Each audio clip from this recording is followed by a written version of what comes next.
24 hours ago, I didn't know I was gonna get this guitar in this incredible case. But now that I have it, I wanna know if this guitar has a soul. That's right. Does this guitar have a soul? Because if you guys couldn't tell, maybe you're just into Gibsons or Ibanez is your thing, but anyone that knows Paul Reed Smith guitars knows that these Paisley cases mean business. And in a world where you can't even get more than a gig bag for a $3,000 NS53 or Miles Kennedy, and I love Miles, he's a great singer and a great guitarist, but give me a case. But the converse of that is this is the greatest case you could ever get. I traded a Firebird Tribute and a 1991 Custom 24 with the Brazilian rosewood fretboard and the birds for what's inside this. I'd rather have one awesome guitar and trade two awesome guitars to get an even better guitar. So I'm sort of like, at that point in my life, I'm not buying guitars, I'm trading for guitars. So my buddy Heath got this guitar. Before it ever went out, before he talked to anybody else, he said, "Benny, I got a guitar for you." What's inside this case is equally beautiful and opulent. Oh yeah, look at this thing. Boop. Ow. Let's try to balance this. Can you see? Can you see?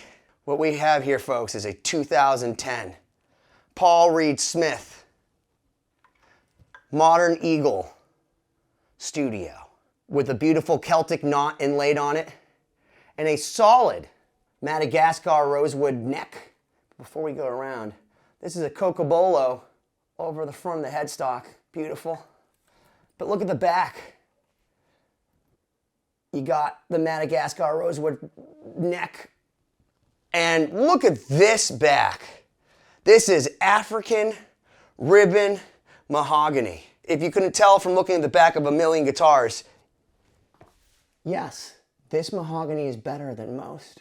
It doesn't have 24 frets, and it doesn't have a tremolo, which is what I usually like about Paul Reed Smiths, because I love the 2 octaves with the 24 frets, and there's something about a PRS tremolo that just makes me happy, because I was never a whammy guy. In fact, when I got signed, I only played with Custom 22 hardtails, because I never felt like a floating bridge ever stayed perfectly in tune to my ears. That said, I now want one, because when you get older, you start when you're younger and you don't like mushrooms on your pizza, and then you hit like 30 and you're like, I love mushrooms on my pizza! Or to go hang out with Jerry Garcia, mushrooms. A few years ago, this one being in 2010, they came out with the Celtic knot inlay. Other than some of the high-end acoustics and private stock guitars, I've really never seen this inlay available. It's certainly not your normal fare PRS. So just because it's different. This is kind of a take on this guy, because this is the original Paul Reed Smith Studio. This is a 1988 Studio Special. Doesn't have the sweet switch, hence the special. As you can see, you have single hum, but in this case you have the Narrowfield 5708s, which we'll get into. I absolutely love this Studio. It's one of my favorite sweet switch era PRSs, despite not having the sweet switch. Brazilian rosewood fretboard. It's what dreams are made of. But one thing about this guy is that it has 24 frets. Only 22. And it has the bridge. It actually has up routing on this one, so you can also bend up. Pretty cool. There's somebody out there right now that wants a Custom 24. There's somebody out there right now going, I just wish I had a Firebird. Very rarely are you gonna find people going, I hope that I have a Modern Eagle Studio. In fact, I had never even heard of this guitar until he sent me a picture of it. To which I was like, oh, that's cool. Kind of straightforward for me, classic. I would love this in Bonnie Pink or, some Righteous Dragon Breath or whatever, but it's cool. So this is number 15 of 100, and they only made 25 of each color, this being one of 25 of whatever color it is, because it doesn't have the case candy, because somebody in that beautiful case took the case candy. What also came in the case was a signed backplate that was numbered by Paul Reed Smith. So whatever jerky jerk owned this in the past decided, hey man, even though I'm gonna sell this guitar, I'm gonna take Paul Reed Smith's autograph and screw you out of the case candy. Okay, dude.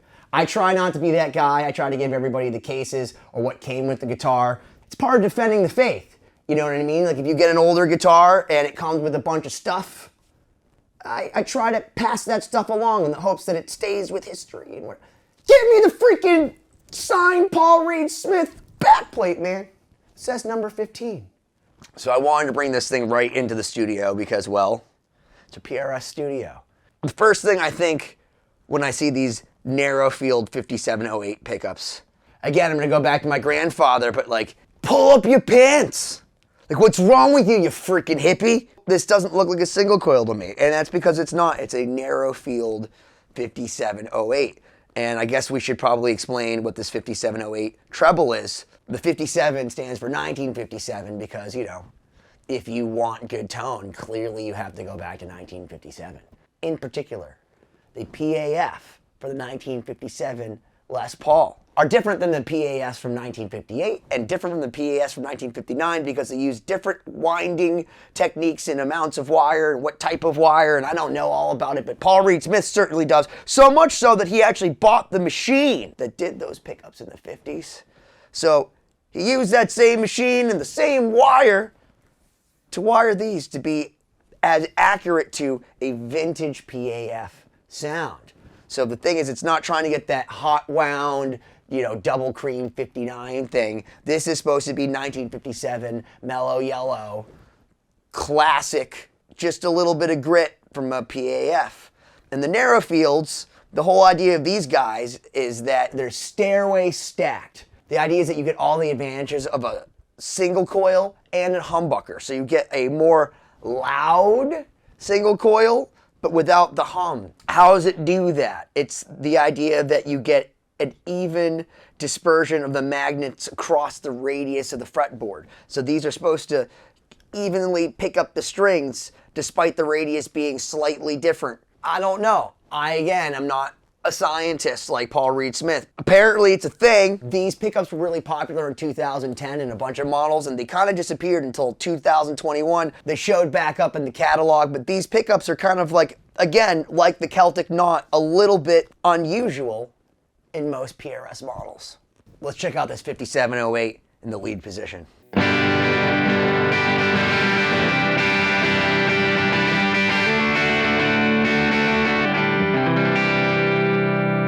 Split.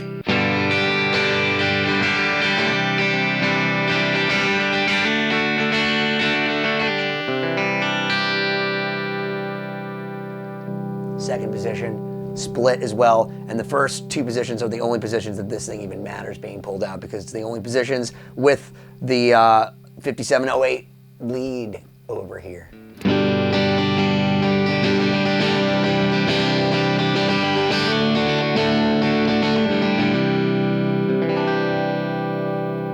Sounds really, really nice. I feel like this guitar very much shines acoustically. In fact, part of this guitar's real glory, where it kind of made up for the fact that it doesn't have 24 frets, is the fact that it just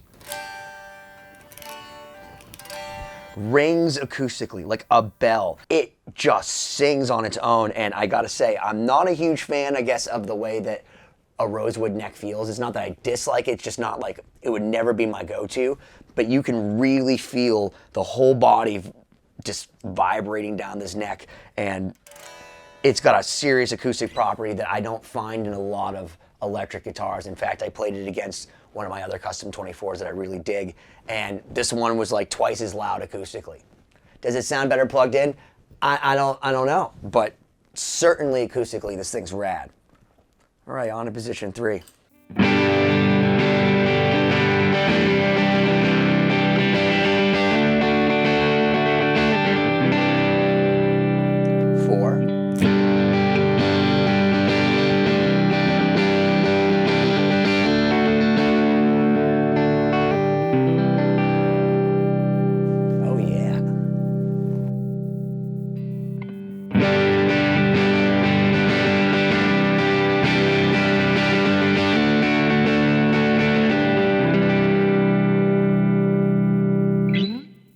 thing I started this video out with is, you know, does a PRS have a soul? And I say that because over and over and over you hear this, and even my buddy Mike Martin from All That Remains in the video a few weeks ago talked about how people complain that Paul Reed Smiths are so consistent, and that because of that they're devoid of a soul, they're not like unique.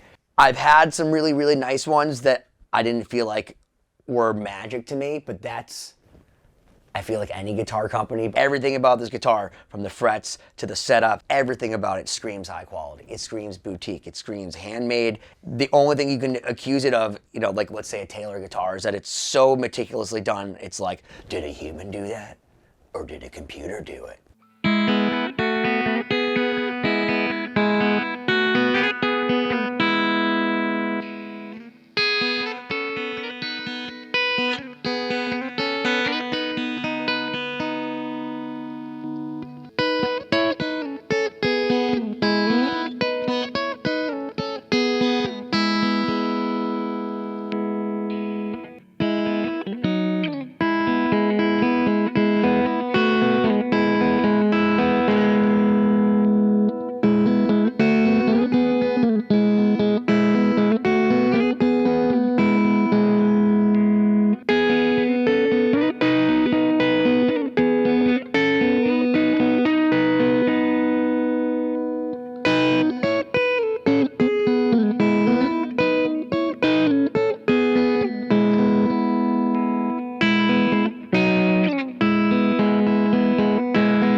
Wow, I can't even believe how hard I was digging into that, dude. And it sounds, it's like, it's nice and tight. It's not hot. This is definitely more of a classic sound. Not what I would normally gravitate to, but it sounds pretty freaking stellar.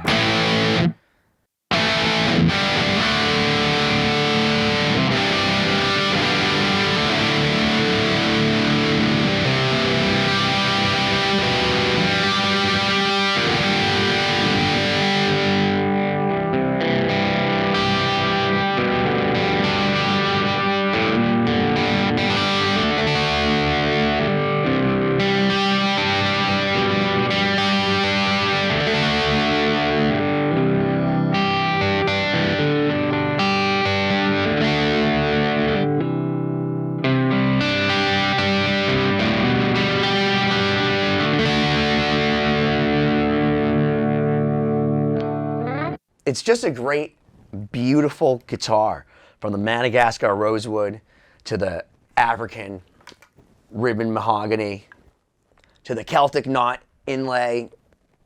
It's just an absolutely interesting and wild guitar. When people say, does your Paul Reed Smith have a soul? My answer is yes, but just like my soul, there's a chance that one day maybe I will sell it. Why don't you smash that subscribe button already?